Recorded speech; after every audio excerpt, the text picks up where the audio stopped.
Partilha de bens. O que entra e o que não entra na divisão. Hoje, eu quero responder uma dúvida que parece simples, mas é onde muita gente se confunde e acaba tomando decisões no impulso. Afinal, na partilha, o que entra e o que não entra na divisão. E eu já adianto, não é metade de tudo, como muita gente repete por aí. Partilha depende do contexto, do regime de bens, do momento que o bem foi adquirido e, principalmente, de como você prova isso com documentos. Então, eu vou te explicar de um jeito direto e prático, para você entender o raciocínio e não cair em armadilha. Primeiro ponto. Antes de olhar para os bens, a gente olha para o filtro, que vai dizer o que comunica e o que não comunica, que é o regime de bens. No Brasil, o mais comum é a comunhão parcial, e nela, a regra lógica é: entram na partilha os bens adquiridos de forma onerosa durante a relação, ou seja, aquilo que foi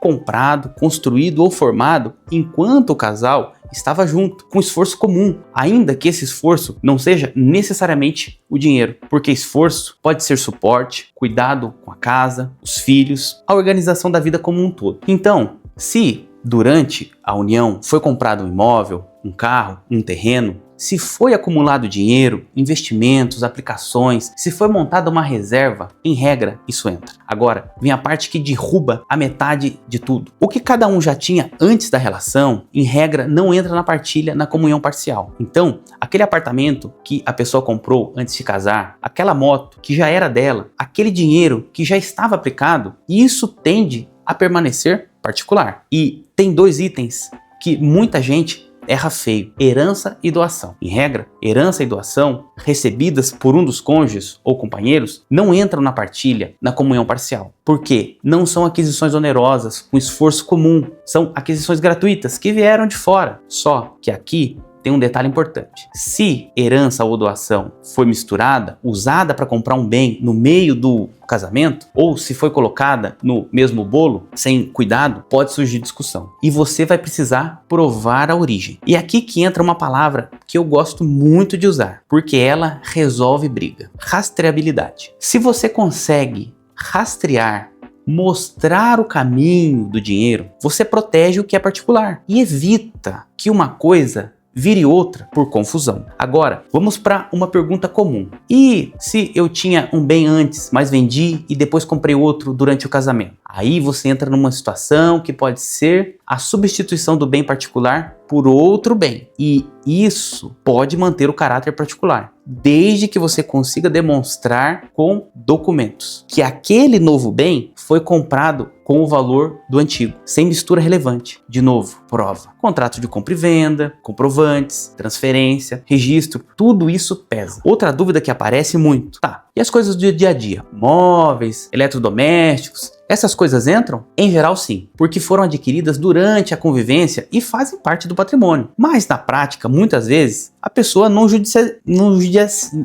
entra na justiça por causa disso, porque o custo emocional e o custo de discutir um sofá é maior do que o valor do sofá. O que costuma concentrar discussão são imóveis, veículos, empresas, investimentos e às vezes dívidas. Sim, elas também entram na conversa, porque dependendo do caso, as dívidas contraídas durante a relação podem ser debatidas na partilha, e principalmente quando foram feitas para benefício da família ou a manutenção do lar. Agora, vamos falar de um ponto sensível. E o bem que está no nome de um só, mas foi comprado durante o casamento? Muita gente acredita que o nome no documento resolve. Não resolve. Nome no documento ajuda a contar uma história, mas ela não decide sozinho. Se o bem foi adquirido durante o período e o regime comunica, ele pode entrar na partilha, ainda que esteja em nome de um só. Do outro lado, também acontece. O bem está em nome dos dois, mas a origem pode ser particular de um deles, e aí o caso precisa ser analisado. Por isso, quando eu digo que não é metade de tudo, eu estou dizendo que manda a lógica jurídica